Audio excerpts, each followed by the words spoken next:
আল্লাহ রাব্বুল আলামিন জানিয়েছেন ইয়ারফাউল্লাহুল্লাযীনা আমানু মিনকুম ওয়াল্লাযীনা উতুল ইলমা দারাজাত। তোমাদের ভেতরে যারা ঈমান আনে আর ঈমানের এই দাবি অনুযায়ী যে মানুষগুলো ইলম অর্জন করে আমল করে, এই দুইটা গুণ যাদের ভেতরে আমি দেখতে পাই। ইয়ারফা এটা মোজারে, বর্তমান ভবিষ্যৎ প্রেজেন্ট ফিউচার। আল্লাহ পাক দারাজাতুন না দিয়ে দারাজাত বহু বচন দিয়ে জানাতে চেয়েছেন। এই দুটো গুণে গুণান্বিত যারা অর্জন হবে, দিন যত যাবে তাদের মর্যাদা তত বাড়তেই থাকবে। আল্লাহ শুধু বাড়িয়ে দেবে তা না, বাড়াতেই থাকবে।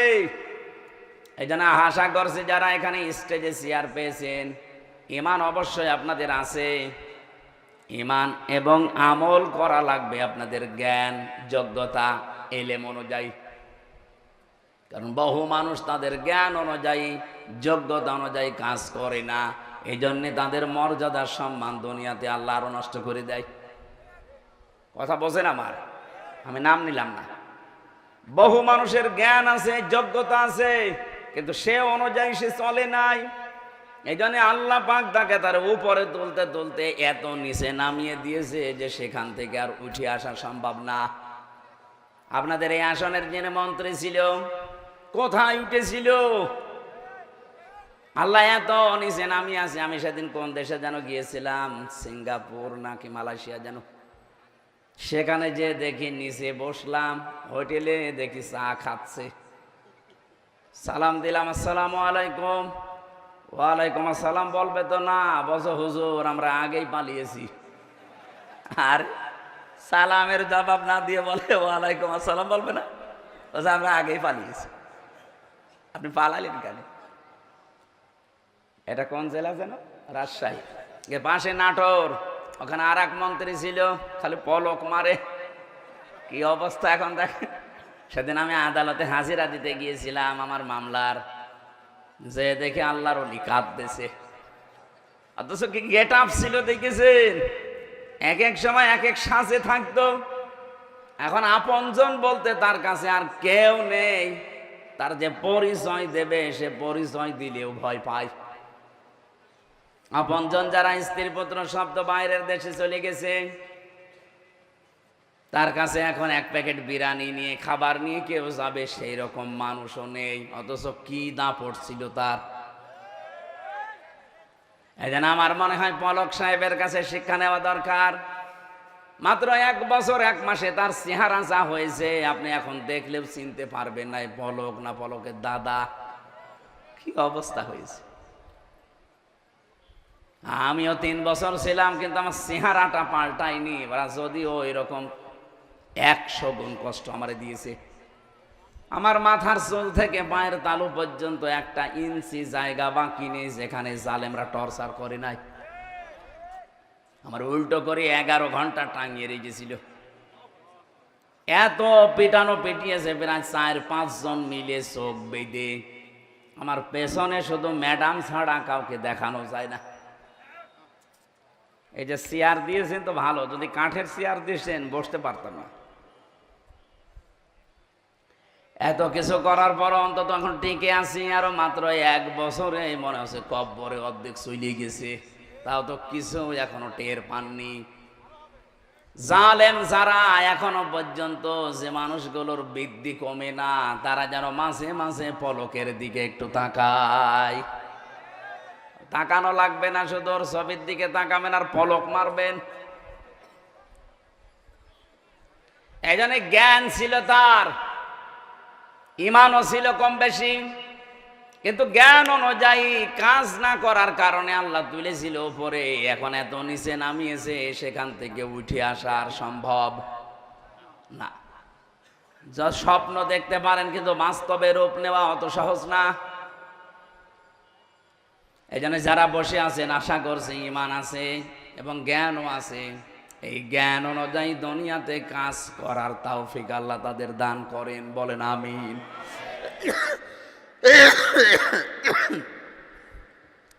সামনে বসা মুসলমান ভাইরা কষ্ট করে আছেন বসে। এটা একটা আলিম মাদ্রাসা, এখানে বহু আলেম আছে। আলেমদের সম্মান মর্যাদা দুনিয়া আখেরাতে কামনা করছে আল্লাহ জানাদান, কিচ্ছু লাগবে না ভাই। পর্দার আড়ালে শুধু ডানে বামে না, বিভিন্ন জায়গায় তারা বসে আছে, সম্মানিতা মা এবং বোনেরা, প্রশাসনের ভাইরা, প্রাণ প্রিয় রাজশাহীবাসী, আল্লাহর দরবারে শুকরিয়া জানাচ্ছি যে এই বৃষ্টি মুখর দিন, রাতেও আমাদের সারা রাত আজকে বৃষ্টি, এখানেও হয়েছে হয়তো, নয়তো যে কাদা মাটি। সুতরাং এই ঘন্টা 2-3 সময় আল্লাহ আমাদেরকে কোরআন শোনার জন্য যে একটু বের করে দিলেন, আমরা তাফসীর আকারে কথা বলতে চাই, আপনারা থাকবেন তো ইনশাল্লাহ? এখানে মাগরিবের আজানের 10 মিনিট আগে আমরা ছেড়ে দেবো ইনশাল্লাহ। দল মত নির্বিশেষে অনুষ্ঠান, এটা কি শুধু জামাত ইসলামী বাংলাদেশের অনুষ্ঠান? না, এ কোরআন শরীফ শুধু জামাত ইসলামী বাংলাদেশের না। কিছু কিছু মানুষ এখন কথা তুলতেছে যে এনাদের নামে ইসলাম শব্দ থাকা জায়েজ নেই। কেন? তারা বলছে আমরা শুধু কোরআন মানি আর হাদিস মানি, এজমা কিয়াস ইজতিহাদ এগুলো আমরা মানি না। আপনি তো কোরআনও মানেন না, হাদিসও মানেন না, শুধু মানেন চাপাবাজি আর সাদাবাজি। বলেন আপনাদের জীবন যারা একথা বলে যে জামাত ইসলামী বাংলাদেশ, এখানে ইসলাম শব্দ থাকা যাবে না, শুধু জামাত বাংলাদেশ। আপনারা দলিল দিচ্ছেন যে আমরা কোরআন আর হাদিস মানি, বাকি কিছু মানি না। ওনারা যা করে কোরআন হাদিসে পড়ে না, আপনি যা করেন ওটা কোরআন হাদিসে পড়ে। আপনার চাঁদাবাজি আর সাদাবাজি কোরআনের কোন জায়গায় আছে আপনি দেখান তো। সেদিন একটা হাদিস পড়ছিলাম জেলা ইউনিটের বৈঠকে, বিশ্বনবী জানিয়েছেন আনাবি যাররিন রাদিয়াল্লাহু তাআলা আনহু قال قال النبي صلى الله عليه وسلم من ادعى ما ليس له فليس منا وليتبوأ مقعده من النار। মুসলিম শরীফের হাদিস, একটু খেয়াল করে শুনবেন। নবীজি বলেন যে জিনিস তোমার না, ওই জিনিস যদি তুমি নিজের দায়িত্বে নিয়ে নাও, তাহলে 2টা শাস্তি ওই দিন থেকে তোমার শুরু হয়ে যাবে। আবার বলছি, যেই জিনিস তোমার না ওইটা যদি নিজের আয়ত্তে তুমি নিয়ে নাও, জোর করে হোক, জবরদস্তি করে হোক, দখল করে হোক, চাঁদাবাজি করে হোক, যেভাবেই নিজের দায়িত্বে যদি নিয়ে রাখো, ওই দিন থেকে তোমার শাস্তি হবে 2টা। 1 নম্বরে ফালাইসা মিন্না, আমি নবী বললাম তুমি আমার উম্মত আর নেই। একজন বলছে সুবহানাল্লাহ। নবীজি বলছে ফালাইসা মিন্না, তুমি আর উম্মত নেই। বলেন তো, ইহুদিরা নবীর উম্মত, খ্রিস্টানরা উম্মত, হিন্দুরা উম্মত, বৌদ্ধরা উম্মত, ওরা মারা গেলে জানাজা হয়? বলেন বলেন। তাহলে যেই মুসলমান দাবি করে নবীর উম্মত থেকে খারিজ হয়ে গেল, তাহলে ওর জানাজা পড়ে কবরে দিয়ে কি লাভ হবে? আপনি তো নবীর উম্মতই নেই। যদিও ভাষাটা একটু কড়া হয়ে যাচ্ছে, বাস্তবতা এটাই।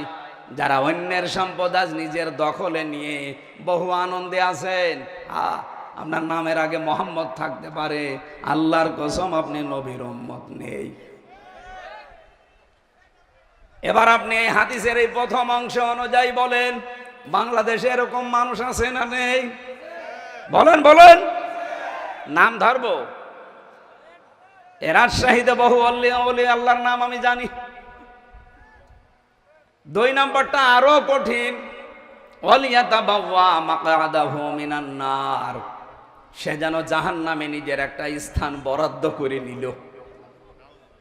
আমার তো এই হাদিস পড়ার পর থেকে ভয় যে 1 বছর 1 মাসে বহু নবীর উম্মত দাবিদার খারিজ হয়ে গেছে। আমি আমার কুষ্টিয়ারটা জানি, বহু মানুষ এখন আর নবীর উম্মত নেই। ইহুদি মরে গেলে যদি আমারে জানাজা পড়াতে না ডাকেন, নবীর উম্মত যে লোকটা আর নেই, ও মরে গেলে আমারে জানাজা পড়াতে ডাকেন কেন? ওর জন্য আমি না কাবার ইমাম যদি এসে জানাজা পড়াই কবুল হবে? বলেন বলেন, কি বলবে সেই ইমাম সাহেব এসে? বিসমিল্লাহি ওয়া আলা মিল্লাতি রাসূলিল্লাহ, আল্লাহর নামে রাসূলের দলে তুলে দিয়ে গেলাম। অত আল্লাহর নামেও নেই, রাসূলের দলেও নেই। আশা করছি আপনার বিবেকে ধাক্কা লাগবে। এরপরেও যদি কারো বিবেক না খোলে, আমার মনে হয় তার বিবেকের ওপরে কুকুরে পেশাব করেছে। দেখেন স্যার বলছে ঠিক। দুই নাম্বারটা যেহেতু আরো কড়া, ওয়ালিয়াতা বাউয়া মাকাদাহু মিনান নার, সে যেন জাহান্নামে নিজের একটা স্থান বরাদ্দ করে নিল। আল্লাহ তুমি আমাদেরকে বাঁচাও। হ্যাঁ, এখানে একটা টিকা আছে, হাদিসের টিকাটাও বলছি, এদিকে তাকান। বহু মানুষ এই 1 বছরের ভেতরে ফতোয়া দিয়েছে যে বাংলাদেশ জামাত ইসলাম ওই হাদিসের ভেতরে আছে। কেন? কারণ তারা ইসলামী ব্যাংক দখল করে নিয়েছে। এত বড় ডাহা মিথ্যা কথা আপনি বলতে পারলেন? ইসলামী ব্যাংকে আপনার বাবার, যাদের ব্যাংক তারা ফেরত পেয়েছে, এদের মাথার ঘাম পায়ে ফেলা ব্যাংকটা এতদিন হাত ছাড়া হয়ে গিয়েছিল, এতদিন কেড়ে নিয়েছিল জালেমরা, এখন তারা ফেরত পেয়েছে। এটা চিন্তায় বলে না, নিজের জিনিস নিজে ফেরত পাওয়া। আপনার কোনো জিনিস যদি হাতছাড়া হয়ে যায়, ওইটা যদি আপনি ফেরত পান, তাহলে এই হাদিসের শাস্তির আওতা মুক্ত থাকবেন। সুতরাং আন্দাজে এই দোষ দেওয়া যাবে না যে এরাও ছিনতাইকারী। ডাকসুতে নির্বাচনে যারা ভোট দিয়েছে, কেন্দ্রীয় একজন নেতা, আমি নাম নিলাম না, উনি কালকে রাত 12টার সময় টকশে বলছিল যে আমি কেন্দ্রের দায়িত্বে আছি, অথচ আমার 2 জন ভাতিজা ঢাকা বিশ্ববিদ্যালয়ে, তারা আমার দলের লোককে ভোট না দিয়ে ভোট দিয়েছে শিবিরকে। জিজ্ঞাসা করলাম বাড়িতে এসে যে ভোট দিয়েছিস কাকে? বলছে চাচা শিবিরকে। কেন? ওরা পানি খেতে দেয়, পানির ফিল্টার দিয়েছে, এসি লাগিয়ে দেয়, আর আপনি যাদের কথা বলেন ওরা এসি খুলে দেয়, পানির ফিল্টার ফেলে দেয়। তা আপনি বাঁচাবেন কি করে? আপনার নিজের ভাতিজায় হাতছাড়া হয়ে যাচ্ছে। এদেশে এখন যে অবস্থা চলছে, জোর করে জবরদস্তি করে টিকে থাকা এই দেশের মানুষের কাছে আর সম্ভব না। এদেশের মানুষের মনের ভেতরে প্রবেশ করতে হলে এদের জন্য কাজ করা লাগবে। কথা বলেন না কেন? আর এই সক্ষমতা বাংলাদেশ জামাত ইসলামের ভেতরে আছে। কারণ এই দল করতে হলে আপনাকে জামাত কর্মী হওয়ার আগে সমাজকর্মী হওয়া লাগবে। আন্দাজে উড়ে এসে জুড়ে বসে আমি জামাতের নেতা হবে না, আপনাকে আগে জামাত কর্মী দাবি করলে সমাজকর্মী হওয়া লাগবে। বাংলাদেশ জামাত ইসলামীতে ওয়ার্ড থেকে শুরু করে কেন্দ্র পর্যন্ত একটা মানুষ আপনি দেখাতে পারবেন না যেখানে কাজ ছাড়া কেউ আছে। ও যদি রাস্তা ছাড়ো দেওয়া হয় তাও কাজ করে খায়, আর কাজ করে খেলে প্রতি মাসে যদি 15,000 টাকা উপায় হয়, 100 টাকার 5 টাকা তারা এমনিতেই জামাত ইসলামকে দান করবে। এটা জোর করা না, জবরদস্তি করা না, তার নিজের ইচ্ছায় সে দিয়ে আসবে। যার যেভাবে ইনকাম তাকে ওইভাবে দেওয়া লাগবে। কেউ যদি 1 লাখ টাকা উপায় করে মাসে, তারও 100 টাকায় 5 টাকা। আমার যেমন দেওয়া লাগে আপনারও দেওয়া লাগবে। অন্য কোন দলের এই সিস্টেম আমি পাইনি। আপনি যদি দেখাতে পারেন চলেন আমারে নিয়ে দেখান। আপনারা যে আন্দাজে এক ফতোয়া দেন যে এরাও চাঁদাবাজি করে, এরা এত টাকা পায় কোথায়, আপনি আসেন আমার সাথে, আপনাকে আমি একেবারে পাই টু পাই দেখাবো যে টাকা আসে কোত্থেকে। এদের নামে 1 বছর 1 মাস পার হয়ে গেল, একটা চাঁদাবাজির মামলা নেই সারা বাংলাদেশে। আপনি কি করেন কি? এখনো পর্যন্ত মিথ্যা দোষ এদের উপরে চাপিয়ে দেন যে ছাত্রলীগ এদেরকে ভোট দিয়েছে। আপনার বিবেকে কি হয়েছে বলেন তো? ছাত্র দল যদি 5,000 ভোট পায়, ঢাকা বিশ্ববিদ্যালয়ে ছাত্র শিবিরে মনে করেন 5,000, এখনো যে 9,000 বেশি পেয়েছে, 9,000 কি ফেরেস্তা দিয়েছে? আপনারা বলছেন ছাত্রলীগ দিয়েছে। আপনার লজ্জা করে না কথা বলতে? তাদের নিষিদ্ধ করা হয়েছে, দেশ থেকে তারা পালিয়েছে। আপনি এত দিন ধরে রাজনীতি করে এরা 14,000 ব্রাস পায়, আর আপনি 5,000। আপনার বরাবরও যদি হয় 9,000 ভোট বেশি পায় কি করে? তাহলে আপনার রাজনীতি করার দরকার কি? আপনি তো দেউলিয়া হয়ে গেছেন। এই গোপন কথা মানুষকে বলা লাগে? এসব কথা বললে মানুষ বুঝে ফেলবে না? এমনিতেই দলে দলে মানুষ আসতেছে। আজ বড় বড় ব্যবসায়ী যারা বাংলাদেশের সব আমিরে জামাতের কাছে যে ধর্ণা দিচ্ছে যে আপনারা আছেন, আমাদের চিন্তা নেই, কেন আপনাদের কাছে যায় না কেন? এখনো কিন্তু ভরাডুবি হওয়ার আগে চিন্তা করেন। ঢাকা বিশ্ববিদ্যালয়, জাহাঙ্গীরনগর বিশ্ববিদ্যালয়, যেখানে আজান দেওয়া পর্যন্ত নিষেধ ছিল, সলিমুল্লাহ হলে, মহসিন হলে আমি নিজে দেখেছি আজান দেওয়া এই 16 বছর নিষেধ ছিল, 16 বছর আজান হয়নি। ছাত্রলীগের ভাইরা বলতো আজান দিলে আমাদের ঘুমের ডিস্টার্ব হয় ফজরের সময়, এই জন্য আজান বন্ধ। এই ডাকসু নির্বাচন 9 সেপ্টেম্বর গেছে, এই রাত থেকে আল্লাহু আকবার ধ্বনি দিয়ে আজান আরম্ভ হয়েছে। জাহাঙ্গীরনগর আমি নিজেও ছিলাম 1 বছর, ওখানে এমন পরিবেশ থমথমে ছিল ওই সময়, পায়খানার ভেতরে ইশারা দিয়ে নামাজ পড়া লেগেছে, এইরকম পরিবেশ গেছে। আর সেখানে আজ উচ্চারণ হচ্ছে লিল্লাহি তাকবীর। এর চাইতে আর কি দেখতে চান? ডাকসু জাকসু যদি এই অবস্থা হয়, আপনি রাজশাহী এ তো শিবিরের আতুর ঘর, আর চট্টগ্রামে তো অলরেডি শিবির জন্ম হয়ে গেছে, আর কুষ্টিয়া ভার্সিটিতে পা দিতেও পারবে না কেউ, ওখানে 100 জনের 100 জনই শিবির। যেখানে আছে সেখানে আপনার এখন ভয়, এখন বলছে আমরা ডাকসু জাকসু নির্বাচন চাইনি, আমাদের উপরে চাপিয়ে দেওয়া হয়েছে। আমার মনে হয় কয়েকদিন পরে তারা এই কথাও বলবে যে জাতীয় নির্বাচন আমরা চাইনি, চাপিয়ে দেওয়া হয়েছে। আমরা চেয়েছিলাম ওই আপার মতো রাতের ভোট দিনে করে নিতে, এই দিনের ভোট রাতে করে নিতে। আশা করছি আপনাদের বিবেক খুলবে, এখনো থামেন, নয়তো যা আরম্ভ করেছেন শেষে মাথা গোজার ঠাঁইও পাবেন না। আর এবার বাংলাদেশে যে অবস্থা তৈরি হয়েছে, আমি খোলাখুলি বলছি ভাই, কোনো গোপন কথা না। এই দেশে এখন দল 2টা, হয় ইসলাম না ইসলামের হয় বিপক্ষে। এখন এক দল আছে এই দেশে শয়তানের দল, আর এক দল আল্লাহর দল, সে যে নামে আসুক।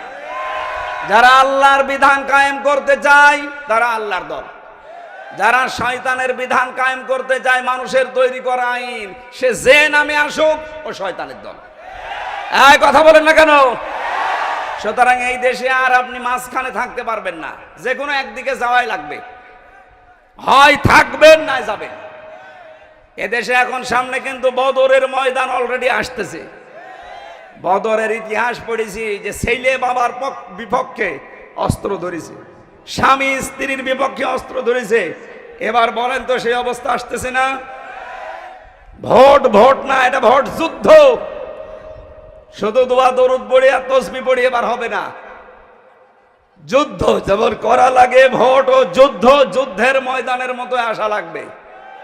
অনেকে বলছে না যে যারা ঝামেলা করতে আসবেন বোর মহারণা পরিশোধ করে আসেন, নয়তো বাড়ি আর ঘুরে যেতে পারবেন না। কি সিদ্ধান্ত নিয়ে ফেলেছে দেখেছেন? হয় মরবো নাই মারব। আশা করছি আমার যে ধারণা বাংলাদেশ সম্পর্কে, আমি যতটুকু দেখতে পাচ্ছি এদেশে ইসলাম এবার সংসদে যাবে। আর একবার যদি যেতে পারে না, 5 বছর লাগবে না, মাত্র 2 বছর ইসলাম এমন কায়দা কৌশল চালাবে, কিয়ামতের আগে এদেশে কোনো মুনাফিক আর ইসলামের কাছ থেকে এদেশ কেড়ে নিতে পারবে। কিন্তু অনেক আলেম আমি দেখতে পাই, বহু আলেম এখনো পর্যন্ত অ্যাক্টিভ না। এরা বলে হুজুর দোয়া করেন, গোপনে আছে। গোপনে আছে মানে আপনি এইরকম অবস্থায় যদি বলেন যে আমি গোপনে আছি, আপনি ওপেন হবেন কবে? ইসলাম চলে আসলে আপনি ওপেন হবেন, তখন আপনার দরকার কি? আর আপনার কেন এই ধারণা হয় এই অবস্থা তৈরি হওয়ার পরেও যে ইসলাম যদি না আসে তাহলে আমি অ্যাক্টিভ ভাবে নাজমুল হকের পক্ষে কাজ করব, আর ইসলাম আসবে না, তখন আমার ইমামতি থাকবে? তো আপনি ইমামতি নিয়ে আসেন। ছেলে যদি মাইক হাতে নিয়ে এলাকার মানুষকে শোনায় যে আমার বাবার সম্পদ আমি পাই কি না পাই, আমার সন্দেহ লাগে, বলেন তো এটা কি বৈধ সন্তান না জারজ? বলেন বলেন। আপনার বাবার সম্পত্তি আপনি পাবেন না, পাবে কি রবিউল? এরকম তৈরি করে দিল আল্লাহ, এত সহজ। এর বড় আপনার মনের ভেতরে দোদুল্যমান অবস্থা কেন? আশা করছি সব বাদ দিয়ে দেন। ওয়ালা তাহিনু ওয়ালা তাহজানু ওয়া আনতুমুল আ'লাউনা। এখানে যারা আরবি বোঝে আমি তাদেরকে বলছি, আল্লাহ এখানে আনতুম আ'লাউনা শব্দটা এরকম ছিল, অথচ আ'লাউনার আগে আলিফ লাম দিয়ে এটাকে আল্লাহ নির্দিষ্ট করে দিলেন কেন? আরবি গ্রামার যারা পড়ায় জিজ্ঞাসা করেন মুবতাদা যদি মারেফা হয়, খবর সব সময় নাকেরা হয়, কিন্তু এখানে আল্লাহ খবরটাকেও মারেফা বানিয়ে দিয়েছেন আলিফ লাম দিয়ে। আনতুম আগলাউনা না আনতুমুল আগলাউনা। খবর যদি কোনো সময় মারেফা নির্দিষ্ট হয়ে যায়, ইফিদুল হাসর, হসরের ফায়দা দেয়, বাংলা অর্থ দাঁড়ায় হবেই। গ্যারান্টি আমির হামজার না আল্লাহর?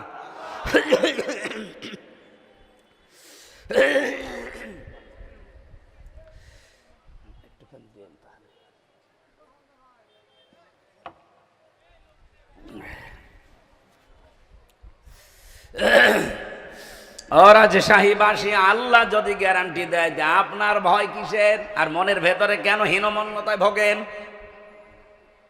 কোনো ভয় নেই, কোনো চিন্তা নেই, কোনো দুশ্চিন্তা নেই। আল্লাহ বলেন বিজয় হবেই যদি মুমিন হতে পারো। কি হতে পারো? বলেন বলেন। আমার প্রশ্ন আমার রাজশাহীবাসীর কাছে, বিজয় দেওয়ার একচ্ছত্র মালিকানা কে? আরো জোরে বলেন। মুমিন হওয়ার মালিক কে?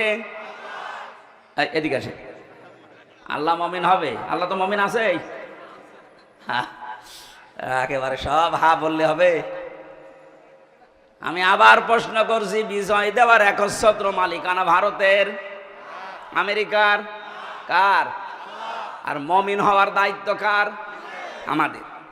তাহলে আমাদের মুমিন হওয়া লাগবে নাকি? আশা করছি আমরা কাঙ্ক্ষিত মানের মুমিন হতে হলে 50টা বিষয় আছে কোরআনের ভেতরে। 50 জায়গায় আল্লাহ মুমিনের বিভিন্ন গুণাবলী দিয়েছেন। আপনারা ওইগুলো দেখে দেখে দেখে দেখে পড়ে নিজের ভেতরে অর্জন করেন। সামনে ইসলাম আসতেছে, আপনি একটু বুক বাঁধেন, বড় আশা নিয়ে বুক বাঁধেন। এবার দেখবেন যে কোরআন দিয়ে বাংলাদেশ চললে কেমন দেখা যায় ইনশাআল্লাহ। কোনো ভয় নেই। যত চাপাবাজি করুক, বিভিন্ন মানুষ দেখছে চাপাবাজি করছে। এই যে ফজু পাগলা, কি চাপাবাজ! চুয়াডাঙ্গার একজন আছে দুদু মিয়া, এ চাপা ছাড়া কি আছে? আশা করছি এই মানুষদের কথায় বিভ্রান্ত আমরা হব না। আমরা কোরআনের উপরে 100% বিশ্বাস রাখতে চাই ইনশাআল্লাহ। দরুদ পড়ছি, সালাম পড়ছি নবীর উপরে। তেলাওয়াতকৃত আয়াত আমার সূরা আরাফ 26 নম্বর আয়াত, একটা মাত্র আয়াত পড়েছি। লক্ষ লক্ষ হাদিস থেকে একটা হাদিসের অর্ধেক পড়েছি। এবার আসেন তো এই দুইটার সামনে নিয়ে কিছু কথা বলি। সূরা আরাফ এর বাংলা অর্থ হচ্ছে প্রাচীর। আরাফ নামক একটা প্রাচীর আল্লাহ বানিয়েছেন। অবাইনাহুমা হিজাব ওয়া আলাল আরাফি রিজালুন ইয়ারিফুনা কুল্লাম বিসীমাহুম ইলা আখিরি আয়াত। আরাফ নামক একটা প্রাচীর আল্লাহ জান্নাত আর জাহান্নামের মাঝে আল্লাহ বানিয়ে রেখেছেন। নবীজি বলেন আল্লাহ এখানে কিছু মানুষকে দাঁড় করিয়ে রাখবে, এদেরকে জান্নাতেও দেবে না, জাহান্নামেও দেবে না। এই এদিকে তাকান। সাহাবী প্রশ্ন করলেন, হে নবী এদেরকে জান্নাতে দেবে না কেন? নবীজি বললেন এরা জান্নাত পাবে না শুধু একটা কারণে, এদের সবই ভালো ছিল, মা বাবার সাথে আচরণ ভালো ছিল না। এবার আসেন আমি মেয়েদেরকে 2 মিনিট বলবো। সম্মানিতা মা বোনেরা, আমি খুব ভালোবাসি আপনাদেরকে, কারণ নবীজি বলেন আমার কাছে 3টা জিনিস প্রিয়, একটা সুগন্ধি, একটা নামাজ, আর একটা মেয়ে মানুষ, সেটা আমার নিজের স্ত্রী। এই জন্য মা বোনদেরকে আমিও ভালোবাসি নবীর হাদিস অনুযায়ী। আরাফ সূরার তাফসীর পড়তে গিয়ে আমি দেখলাম আপনারা অধিকাংশ জাহান্নামে দৌড়াচ্ছেন। নিজে শুধু না, 4 জন পুরুষ মানুষকে সাথে নিয়ে যাচ্ছেন, হয় বাবাকে, নাই বড় ভাইকে, নাই স্বামীকে, নাই বড় ছেলেকে। এই যে আজ সন্তানগুলো আমরা আজ মা বাবার সাথে খারাপ ব্যবহার করার কারণে আমরা আজ আরাফ নামক জায়গায় দাঁড়িয়ে আছি, জান্নাতে যেতে পারছি না। এটা শুধু আমার একা দোষ না, এই দোষে দোষী আমার বউ। এই কথা বলেন না কেন? 100টার 98টা পরিবারে বউর কারণে স্বামী তার মা বাবার হক আদায় করতে পারে না। এরকম বউর আশাই নেই? বলেন বলেন। সম্মানিত মা বোনেরা, শুধু মনে করে অনেকে যে নামাজ পড়ি, রোজা রাখি, কালো বোরকা পরি, আমি জান্নাত পাবো না। মানে কে বলিস আপনাকে? আপনার স্বামী যেটা পছন্দ করে ওটা যদি জায়েজ হয়, মাস্ট বি আপনাকে ওটা পছন্দ করা লাগবে। আপনার স্বামী পছন্দ করছে, আপনার মা বাবাতে থাকবে, খেয়ে থাক না খেয়ে থাক তার সাথে থাকবে, কিন্তু আপনি এটা চান না। সুবহানাল্লাহ, আলহামদুলিল্লাহ, লা ইলাহা ইল্লাল্লাহ। একটু বসেন ভাই, বসেন বসেন, আধা ঘন্টা মতো বসেন বসেন। সুবহানাল্লাহ, আলহামদুলিল্লাহ, লা ইলাহা ইল্লাল্লাহ, লা ইলাহা ইল্লাল্লাহ, মুহাম্মাদুর রাসূলুল্লাহ। পারিবারিক জীবনে যে সমস্যাগুলো আমরা প্রতিনিয়ত ফেস করছি এবং যার জন্য হাজারো সংসার ভেঙে যাচ্ছে, হাজারো মানুষ সন্তানগুলো আমরা জাহান্নামী হয়ে যাচ্ছি, জান্নাতে যেতে পারছি না, এগুলো নিয়ে একটা বই লিখিত আছে আমার। দাম্পত্য জীবনের স্বামী স্ত্রীর যে ঝগড়াঝাটি, কলহ, মারামারি, গন্ডগোল এবং এটা সমস্যার এই সমাধান কি কি করা লাগে, আমি কোরআন হাদিস থেকে প্রায় 128 পৃষ্ঠা পর্যন্ত লিখেছিলাম বিভিন্ন রেফারেন্স দিয়ে। আমার গাড়িতে পাওয়া যায়, আপনারা মেয়েদের জন্য নিয়ে যাবেন ওই বইটা বিস্তারিত, এই ওয়াজগুলো ওখানে লেখা আছে বাংলায়। আশা করছি ওটা নিয়ে পড়াবেন, ওদের মনটা আল্লাহ যেন ফাতেমাতুজ জোহরার মতো, হযরত রুকিয়ার মতো উদার করে দেন, বলেন আমিন। 2 নম্বরে সাহাবী বললেন, হে নবী, এরা জান্নাতে যেতে পারছে না মার বাবার অবাধ্যতার কারণে, বলে জাহান্নামেও এরা যাচ্ছে না। নবীজি বললেন, না, এদেরকে আল্লাহ জাহান্নামেও দেবে না। বিশ্ব নবী একটা কথা উচ্চারণ করেছিলেন, এদেরকে আল্লাহ জাহান্নামে দেবে না একটা কারণে, এরা দুনিয়ায় যাই করুক না কেন দিন কায়েমের জন্য এরা চেষ্টায় ছিল। এই হাদিসের যে ব্যাখ্যা আমি পড়েছি, মুহাদ্দিসিন কিরাম লিখেছেন, কোন মানুষ যদি মন থেকে জমিনে আল্লাহর বিধান কায়েম করার জন্য চেষ্টা করে, দিন কায়েমের জন্য যদিও চেষ্টা অব্যাহত রাখে, জমিনে যদি বিধান কায়েম নাও হয়, আল্লাহ তাকে অন্তত জাহান্নামে দেবে না। আপনার চাইতে যেহেতু কোরআন হাদিস হালকা হলেও বেশি পড়েছি, আমি কোরআনের ওপরে আমার অনার্স মাস্টার্স করা আছে, আল্লাহর কসম এই হাদিসের ব্যাখ্যা আমি যা বুঝেছি সেইটাই বোঝায়। এ পৃথিবী থেকে যদি জাহান্নামে যেতে না চান, দিন কায়েমের জন্য যারা এই জমিনে চেষ্টা করছে, আপনি তাদের সাথে থাকবেন। ইবনে মাসউদ থেকে, ইবনে আব্বাস থেকে না, ইবনে ওমর থেকে একটা হাদিস আজকেও পড়ছিলাম। আন ইবনে ওমর রাদিয়াল্লাহু তাআলা আনহু قال قال النبي صلى الله عليه وسلم فاتبعوا الصراط الأعظم, মুসলিম শরীফের হাদিস।